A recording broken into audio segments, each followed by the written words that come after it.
Triangle EFG is congruent to triangle JKL. What is KL in units? So here we're talking about the side lengths of congruent triangles.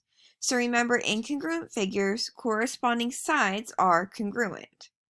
When we are naming our figure by triangle EFG and triangle JKL, remember the order of the letters there is important. It tells us which angles are corresponding and which sides are corresponding. So we want to find the length of KL, which in our naming convention, KL is the middle letter and the last letter in triangle JKL. That means that side KL corresponds with side FG in triangle EFG, because FG is the middle letter and the last letter in triangle EFG. So if we look at our figures here, we can see that the length of FG is 6 units.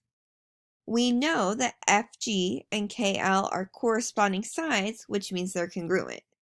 Therefore, the length of KL is also 6 units.